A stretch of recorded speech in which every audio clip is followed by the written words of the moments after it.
Wis gak tawehi apa-apa. Wis ora tak kecapi wong aku ora duwe dhuwit kon lek ditekoni ya tak jawab ora duwe dhuwit ya ora tak wehi kecap ora tak santeni. Eneke ngene iki kok dene sampean ora doyan ya wis aku serasa tak ambil pusing. Wis mateng. Leh masak. Pokoke wis tandang tak tengne.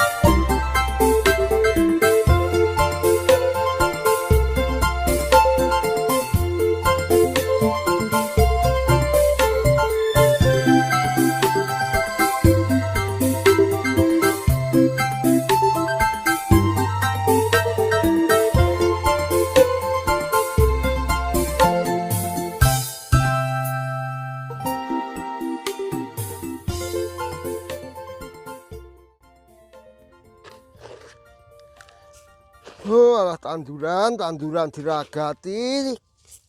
Direwangi golek utangan iki tuku rabuk, muga-muga besok iso apik menangi rego larang. Kena tak nggih nyenengne bojo, tak tukokne gelang kalung ben padha karo bojone wong-wong kuwi. Ben mundhak ayem. Syukur bage iso ngombahi anak putu. Besok ya ben genti nyembulih karo mbahe.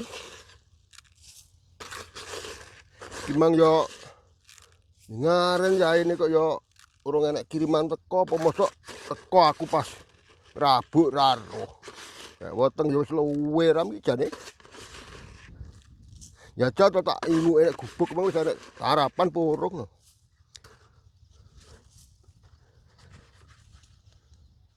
Tak delok ya.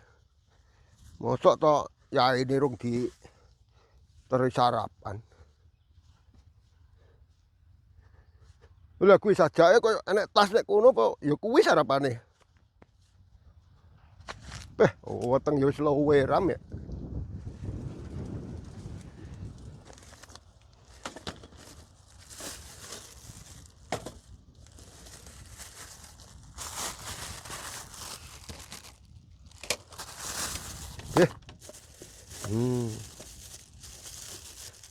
Mangan ada sawah ngene iki isine enak tok.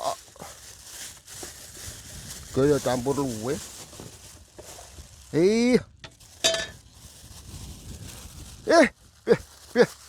Kebangetan bojoku kaya ngene iki lho. Ora diblanja 10 dina wong lanang dikirim cacahan kates nom kaya ngene. Ngene iki apa ya tak dibadhok, weteng luwe malah marahi pegel ngene iki. Jangan kebangetan kok. Mosok to wong wedok ora diblanja ngene ora iso usaha dhisik golek-golek utangan. Mangan kok ngene iki ora dipangan ki luwe. Dipangan kok ya wis bangeten. Karepmu timbangane weteng kotong. Nggo masuk angin nek sawah malah repot. Wis ane pangan iki lho. Arep blendrang lombok lho, Bos. Ya ku mung jangane kates dicacah tok ora dibumboni. Ya nyadari panjenengan nasib wong cilik arep njaluk mangan apa.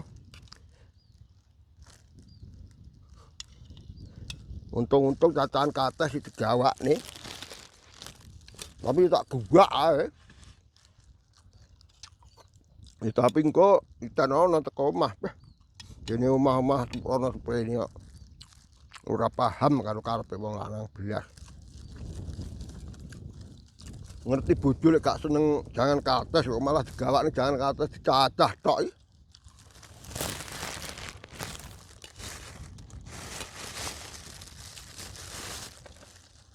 Ngono ki mbok ya utang-utang tangga-tangga sik tinggi tuku janganan karo tinggi kelan. Wong sawah ya rekoso ya kangelan. Ya weteng ya luwe. Weteng lek gak diseni ya ora iso tandang gawe. Wong rusane menungso iki keblacok. Jangan ke atas dicacah tok tegone kayak karak. Mangane pelekian.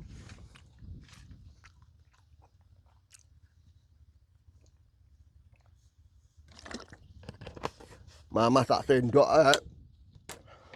ya anune tak gendul. Lah ngono ya ora tekan jero teko garing akas koyo ngene kok. Kok nyakas jangan enek duduwe. Ya banget.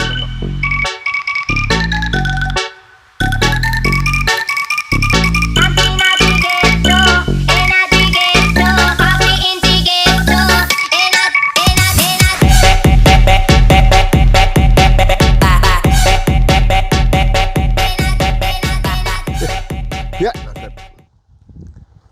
Gila rasane. Ini nyapa tuh iki teko-teko gremeng kaya kawon. Ya kira lek kowe dadi aku ya malah nemen. Nyapa jane. Lah piye to ya wong tandang gawe nek sawah ya kesel ya luwe ya ngelak. Gelem meteri sarapan kok. Kates pentil dicacah. Ngono lek gak dibumboni lah. Media seng-seng ngono tok. Lah iya. Lah bojomu mau blonjo apa ora, Pak? No? Ya nek 10 dina ora tak blonjo panjenengan. Paling arepe masak ape ditukokne kambil apa kecap paling randi dhuwit. Terus enake mek ngono kuwi tok timbane ngono untung-untung awakmu kan ya dibontotne, digawakne. Bener senajan ora enek bumbune tapi kan ya panggah digawakne. Ngono ngetok ana bojomu ngono kuwi ya setia lah asline karo sampeane Pak No. Tapi liyane Pak No kok wis ditukar tambah. Yo. Ya mesti toh. Tapi lek gak setia ora mungkin lek dikirim barang ya. Mesti. Ha ta? Ya lah iya. Iki memperhatekne wong lanang ta asline. Ngono ku sabar ngono kuwi. ngono ku ya bukan kesalahane wong wedok ya. Pancen yo arepe masak kuwi ora enek dhuwit ya enek 10 dina ora diblonjo lho terus arepe piye. Nah tapi wong omah-omah bertahun-tahun lho ngono ikhtiar masa to golek sili-silan nang ngene tanggane no gak iso. Wah kuwi Pak No. Ya wong wedok iso mati ya wani golek silian. Engko lek tanpa pengetahuan wong lanang wingko biasane malih iso salah paham. Kok utang. Jane mok nggih apa? Lah, iso mati wong lanang kuwi kan ora nyadari. Ora nyadari ngene lho Pak No. Bojoku ora tak blonjo 10 dina. Kok iso adang, kok iso kelan, kok iso enek lawe iki dhuwit kondi. Somat kan gak teko semono ngono lho. Mbasa njaluk sampean cara nganune, Pak aku njaluk dhuwit dingenane aku diutang kono ning kono. Mbok nggih apa? Biasane wong salah pahami kan ngono kuwi akeh ngono lho. Apa ya ngono lho ya biasane? Wong wedok kuwi ya. Biasane. Tak kandhani. Wong wedok kuwi lek misale diutang ning njaba, berarti ki sing kebutuhane nek pawon ki kurang. Ngono lho. Lek wis mbok cukupi ora mungkin to makna utang golek utangan ngono lho Pak No. Lah aku lho duwe utang ya ora hitung apa duweku ya tak kon ngedong nggih nyar utang. Iya, tapi nek dimasakne kates ngono ki ya wis nrimo ae timbang ora ngono lho Pak No. Kuwi dudu jangan ya jenenge.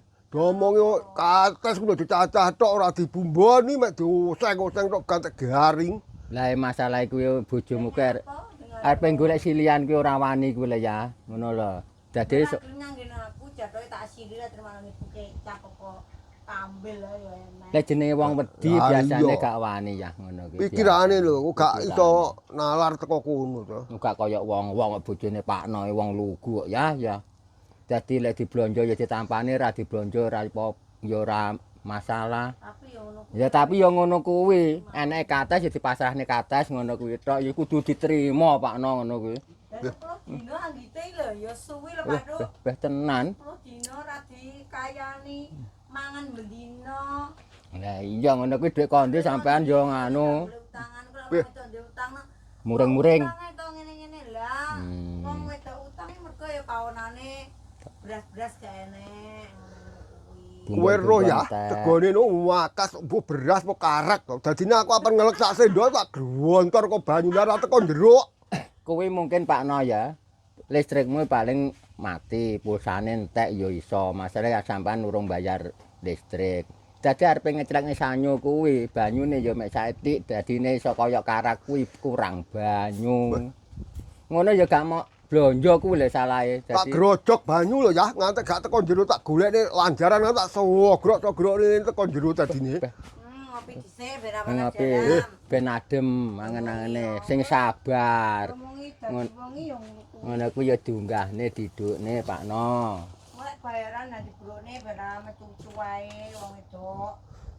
Gak usah nesu-nesu. Ya aku bayaran gak tak kene mergo yo kowe ku lho ya dianjing jarani marahi. Apa aku nek Aku lek ra iso nang warung yo lu gak iso blonjo bojo lho marahi ya. Dadi abot rek kuwi. Marai krana dukune rasa makno iki. ngono mbok rada dilon-lon dukune. Dadine ben ngembai kesempatan langganane ben iso blonjo bojone. Yo ngaku sampeyan joli timun nggih ditano wedang ning ora apa-apa. Lah ngono kuwi lho, cara terus-terusan ngene iki lho. Cara pelangganmu padha pedhot terus nasibmu piye. Lah iya. Rada dimban dukunmu aja banter-banter ya. Tenanan ya iki. Kuwi Misale ngomong pelangganmu ngene iki lho. Nek batu iki dukune nyare. Wah, Duwe akeh. wong lanang-lanang masih lali kiblate kok. Dienakne gak blonjo bojo timbangane gak nang warung kok. ya pancen ngono kuwi nek. Ya mbuh. Nang utek lho nang pikiran lho kok kudu nyang warung ae. Wis ketok-ketokne wedang. Sajane nek nyawang jajan karo wedange ya biasa-biasa to, Di. Lah ya jane lek wedang ngene iki nang omah jane ya enak Pakno. Lah iya. Mbok nyapa lek ra nyang warung kok gak pewenak nang omah ya. Lah iya awak. Padha lek sampean sing ditamne karo bojone. Masa sampean gawe mie lho, dikene bojone karo tak gawene mending ora padha. Ya ora padha to ya. Makane iki. Mergane lek ing awakmu gaene aku ya mbayar rek. Lek gaene bojoku aku ora mbayar rek Pakno. Ha ta. Lek ku mikir gak ngono. Lah piye? Lah bojoku kukune ra dicat abang, lah kene abang apa mare abange kuwi kok ngono. Lah lha kuwi lek gara-gara casing lek kena ngebang kuku saiki. Tapi ya dilokne Sundari ya Pakno. Piye? Rambute iso nglurusne rambut, kukune dibang, lambene dibang. Tuku kathok dawa nganti ra kuat ngono lho Pakno. Peh. Jan kebanget nek Sundari kuwi. Lah kuwi iso ngencengne rambut ya mergo awake dhewe ngurangi lek blonjo bojone dhewe-dhewe kuwi diwehne katiyah malian. Asline perusak rumah tangga ya Yo genah gara-gara toh. katiyah iki lho.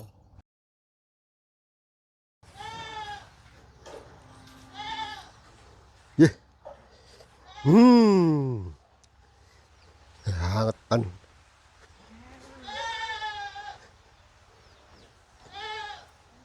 Yeh. Mak banget wong nek sawahe tandang gawe ya kesel ya luwe. Mosok ngirim kok karo ates mok cacah tok. Arepe lah tak pangani luwe, pangane cangkeme lah doyan. Lah wong sampean kuwi pirang-pirang dina aku ya ora mbok wehi dhuwit. Mbok tinggal prung ya wis saeneke kuwi to tak aku golek kabeh nyang mburi. Ngene mbok yo golek utang-utang silih nang tanggane ngono. Wis ora wani aku utang-utang kono wis akeh. Bolak-balik utang sampean golek jaluki dhuwit.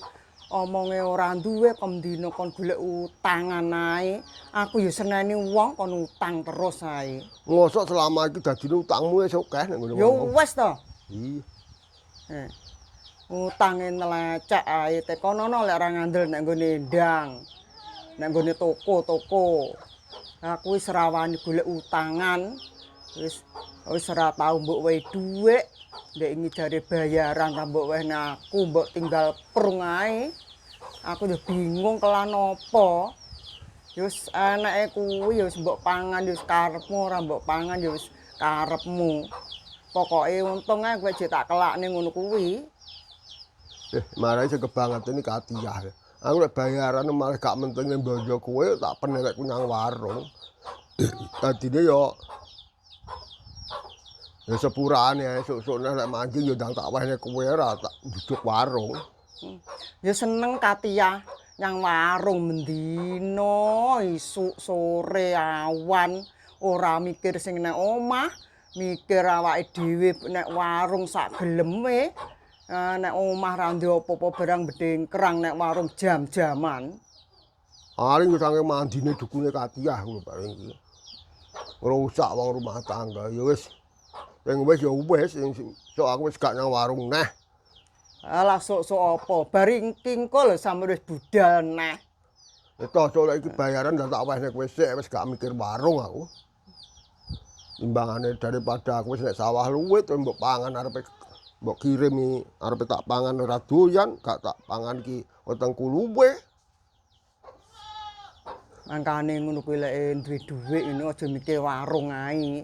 Sing nang omah ki ya dipikir, aku arepe ra kelan ki ya piye? Kelane mendina kok golek utangan. Wis gak wani aku saiki wis golek utangan wedi tenan aku. Jagakne apa wong sampean bayaran ra tambah wehne aku. Ya ora sok bar iku lek aku kan manjing to engko lek bayaran ya tak wehne kowe sauren utange. Tapi kelane yo bumbono aja kateh nyambok cacah mbok nang sawah. Lah ya pancen ya piye? Wong ya kene iki wis arepe wis ra duwe blas, arep tuku kecap ya gak duwe. Tuku kambil ya ora duwe. Ya wis pokoke iki tak bumboni anu uyah micin tok ae. Ora tak wehi kecap. Ya wis